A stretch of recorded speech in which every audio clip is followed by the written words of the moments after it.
अस्सलामुअलैकुम, welcome to the channel and welcome to the new topic of pharmacology. जिस तरह से आप लोग जानते हैं हमने एनसेड स्टार्ट किए थे, ठीक है।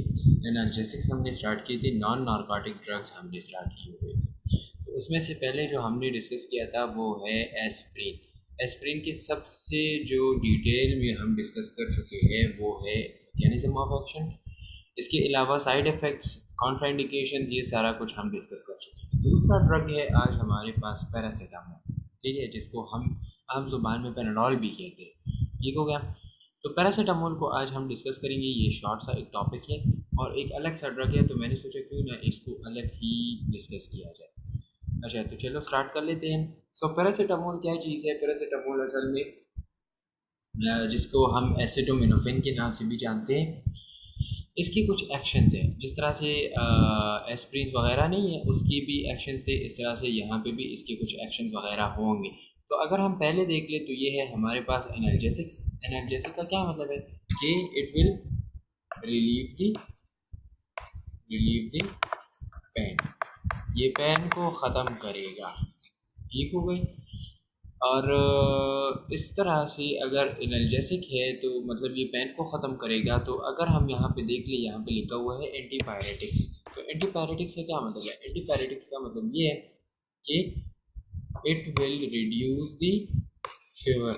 ये हमारे पास ये जो फीवर है, टेम्परेचर है, उसको भी रिड्यूस करेगा।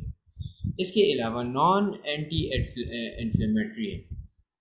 It inhibits prostaglandin in the brain, therefore act as an antipyretic and analgesic, but it has less effect on the peripheral prostaglandin responsible for the inflammation। मतलब ये इफेक्ट तो करता है, पैरासीटामोल इन्फ्लेमेशन को स्टॉप करने के लिए इफेक्ट तो करता है, लेकिन ये हमारे पास क्या है, लेस इफेक्टिव है। मतलब इसका जो इफेक्ट है ना वो प्रोस्टाग्लैंडिन पे इतना नहीं है, और प्रोस्टाग्लैंडिन असल में इम्पॉर्टेंट होता है फॉर द इन्फ्लेमेशन। तो जो इन्फ्लेमेशन हो रहा है उसके लिए जो प्रोस्टाग्लैंडिन ज़रूरी है उसको ये इतना स्टॉप नहीं कर सकता। तो मतलब ये नॉट एंटी इन्फ्लेमेटरी। क्लियर हो गई बात? इस तरह से एस्प्रिन को हमने डिस्कस किया था, वो एंटी इन्फ्लेमेटरी था, लेकिन ये यहाँ पे नॉट एंटी इन्फ्लेमेटरी। अच्छा, does not produce irritation bleeding. कोई भी ये मसले क्या इरिटेशन अगर पे बहुत खराब गया है तो एस्प्रिन की वजह से वो ये जो पैरासीटामोल है इसका कोई भी असर नहीं होगा। अच्छा, it does not affect the uric acid level. अगर हम यूरिक एसिड की बात करें, जिस तरह से हमने यूरिकोसोरिक की बात की, तो एस्प्रिन में यूरिकोसोरिक की एक्टिविटी थी, लेकिन यहाँ पे पैरासीटामोल में नहीं। अगर सिंपली हम बात करें तो ये हमारे पास एनाल्जेसिक है, एंटीपायरेटिक, क्लियर है। और तीसरी इंपॉर्टेंट बात ये है कि ये it does not produce any GIT irritation, ulceration और ब्लीडिंग। क्लियर हो गई बात? अच्छा, वही मैकेनिज्म ऑफ एक्शन है कि किस तरह से ये जो है ना मतलब एनसिड्स जो है ना वो अपना प्रोसेस परफॉर्म करते हैं। इसको हम ऑलरेडी डिस्कस कर चुके हैं, यहाँ पे डिस्कस नहीं करेंगे। अच्छा, फार्माकोकाइनेटिक्स को आज देख लेते हैं। तो फार्माकोकाइनेटिक्स क्या चीज़ है? Rapidly absorb on oral administration. आपको पता होगा कि पेनाडोल जो है ना हम नॉर्मली ऑरल एडमिनिस्ट्रेशन के साथ खाते हैं और वो रैपिडली एब्जॉर्ब हो जाता है, ठीक है। It conjugates in liver with a glucuronic acid less than 10% is converted into a toxic metabolite which is rapidly inactivated by the conjugation with the reduced glutathione in the liver. When large doses of paracetamol is taken, glutathione becomes depleted and the metabolite causes acute centribular hepatic necrosis। मैं आपको simply यहाँ पे इसका जो है ना खुलासा बता देता हूँ। मिसाल के तौर पर आपने पैरासीटामोल को जो है ना वो खा लिया है, क्लियर है। तो ये पैरासीटामोल कहाँ जाएगा? लिवर की तरफ। लिवर में क्या होगा? It will converted into sorry it will conjugate with conjugate करेगा किस चीज़ के साथ? ग्लूकुरोनिक एसिड, क्लियर।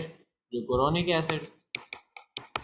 इसके अलावा अगर हम देख ले तो 10% ऑफ दी जो है ना 10% ऑफ दी जो पैरासीटामोल होता है वो कन्वर्ट हो जाता है टॉक्सिक टॉक्सिक सब्सटेंसेस में, टॉक्सिक सब्सटेंसेस।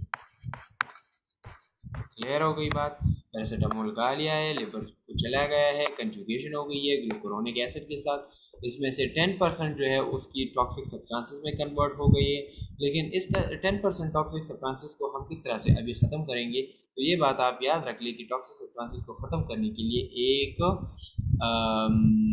एक हमारे पास केमिकल प्रेजेंट होता है जिसको हम क्या कहते हैं, ग्लूटाथायोन।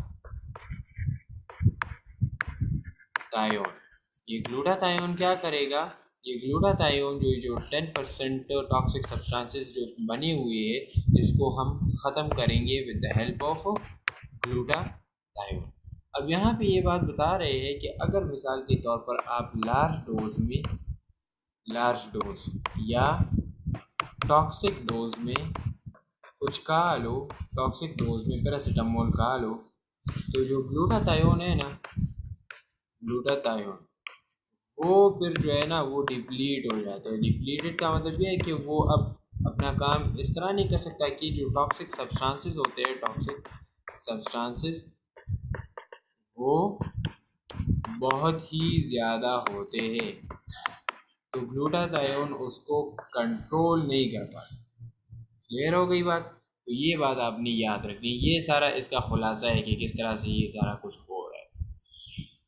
अच्छा, साइड इफ़ेक्ट्स को अगर हम देख लें तो स्किन रैशेस हो गए, स्किन रैशेस हो सकते हैं, हेपेटिक नेक्रोसिस हो सकता है, क्योंकि यहाँ पे बताया गया है कि अगर ग्लूटाथायोन फिर उसको कंट्रोल नहीं कर पाएगा और वो 10% जो टॉक्सिक सब्सटेंसेस थे अगर वो ज़्यादा है तो वो क्या करेंगे, हेपेटिक नेक्रोसिस।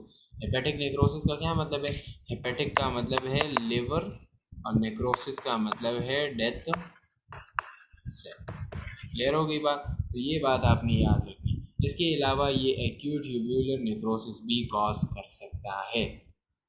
तो ये कुछ हो गए side effects of the paracetamol. इंशाल्लाह नेक्स्ट लेक्चर में बात करेंगे अबाउट द डिक्लोफेनिक। डिक्लोफेनिक क्या चीज़ है, इसके साइड इफ़ेक्ट्स क्या है, ठीक होगी बात। और अदर जो हमारे पास ड्रग्स होते हैं जिस तरह के आइबुप्रोफेन, फ्लर्बिप्रोफेन, तो इसको हम किस तरह से देखते हैं, हम इसको किस तरह से कवर करते हैं। नेक्स्ट लेक्चर में मिलेंगे, तब तक के लिए इजाज़त दें। अस्सलाम।